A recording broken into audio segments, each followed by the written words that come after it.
दोस्तों आपके सामने दो पिक्चर है, जहां एक तरफ विज्ञान अंतरिक्ष की गहराई में 93 अरब प्रकाश वर्ष के गोते लगा चुका है, लेकिन धरती पर मौजूद समुद्र की गहराई में आज तक नहीं जा पाया। जहां हम मंगल ग्रह के बारे में समुद्र से ज्यादा जानते हैं और समुद्र को सिर्फ 5% ही जान पाए हैं। अपने वजन से 10 गुना ज्यादा वजन का यह समुद्र अकेली धरती ने उठा रखा है और 20 से 25% मानव आबादी इस धरती पर रहती है, जिनमें भी ज्यादातर जंगल, रेगिस्तान, पहाड़ और नदियां हैं। और ऐसे ही बहुत सारे सवाल जो समुद्र को और भी ज्यादा रहस्यमयी बनाते हैं। तो आखिर ऐसा कौन सा राज दफन है समुद्र की इस गहराई में, जिस तक विज्ञान भी नहीं पहुंच पाया। अब ऐसे में सवाल ये उठता है कि समुद्र का जन्म कब, कहां और कैसे हुआ, और ऐसी कौन सी चीज विज्ञान को समुद्र की गहराई में जाने से रोकती है। और जैसे जैसे हम समुद्र की गहराई में जाएंगे तो हमें किन किन चीजों और कठिनाइयों का सामना करना होगा, ये जानेंगे हम आज के इस वीडियो में। लेकिन आगे बढ़ने से पहले अगर आप इस चैनल पर नए हैं तो वीडियो को लाइक करना और चैनल को सब्सक्राइब करना ना भूलें। और आज का हमारा इस वीडियो का एम है 5000 व्यूज और 1000 लाइक्स का। दरअसल वैज्ञानिकों का अनुमान है कि समुद्र का जन्म आज से करीब 50 से 100 करोड़ वर्षों के बीच हुआ था और उस वक्त धरती पर जीवन नाम की कोई चीज नहीं थी, क्योंकि उस वक्त धरती आग का एक गोला थी। जैसे जैसे हमारी धरती ठंडी होने लगी तो चारों तरफ गैस के बादल फैल गए और ये बादल ठंडा होने पर काफी भारी हो गए,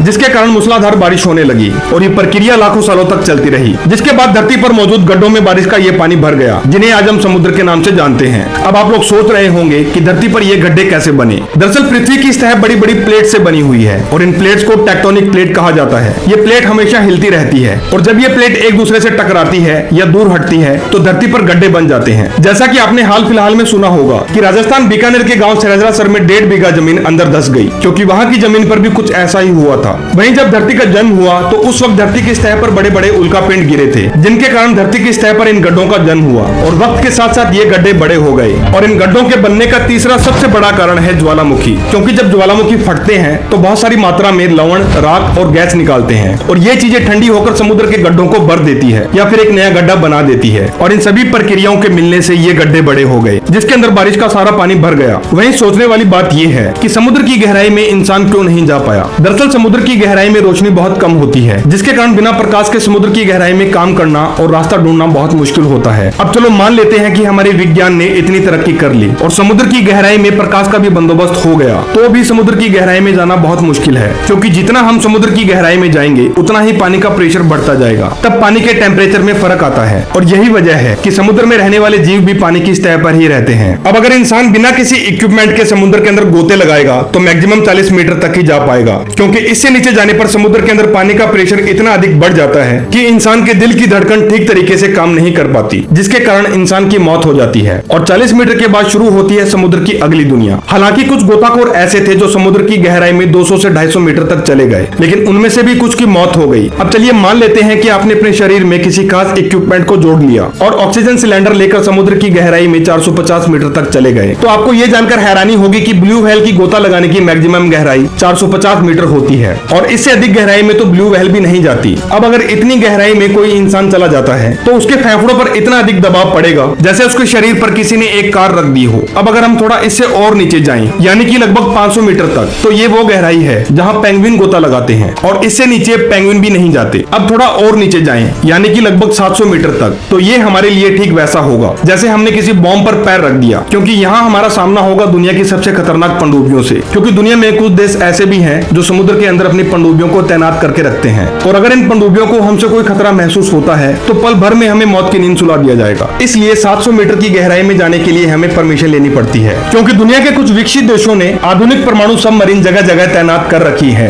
अब चलिए मान लेते हैं कि आपने परमिशन ले ली और आप समुद्र की गहराई में 830 मीटर तक चले गए, तो ये गहराई इतनी अधिक होगी कि इसके अंदर एक पूरा बुर्ज खलीफा समा सकता है। अब अगर इससे भी थोड़ा और नीचे जाएं, यानी कि लगभग 1000 मीटर तक की गहराई में, तो यहाँ से शुरू होगा महासागरों का डेंजर जोन। और इस जोन को डेंजर जोन इसलिए कहा जाता है क्योंकि अगर आप दिन के उजाले में भी इस गहराई में जाते हैं तो आपको चारों तरफ अंधेरा ही अंधेरा दिखाई देगा। ये महासागर का वो हिस्सा है जहाँ 75% से भी ज्यादा पानी होता है और इस जोन को एफोटिक जोन या मिडनाइट जोन कहा जाता है। इतनी गहराई में जाने के बाद आपकी बॉडी पर जो प्रेशर पड़ेगा मानो किसी ने आपके ऊपर एक ट्रक रख दिया, और बिना किसी इक्विपमेंट के अगर कोई इंसान इस लेवल तक जाने की कोशिश करता है तो इस जगह तक पहुंचने से पहले ही उसकी मौत हो जाएगी। अब अगर इससे भी थोड़ा और नीचे जाएं, यानी कि लगभग 1200 मीटर की गहराई तक, तो यहाँ आपका सामना होगा समुद्र में रहने वाले कछुओं से और इस गहराई से नीचे कछुए भी नहीं जाते। अब अगर इससे भी थोड़ा और नीचे जाएं, यानी कि लगभग 2000 मीटर की गहराई तक, तो यहाँ जाने पर आपको एक अलग ही दुनिया का सामना करना होगा और यहाँ की चीजें आप तभी देख सकते हैं जब आपके पास एक ऐसी टॉर्च हो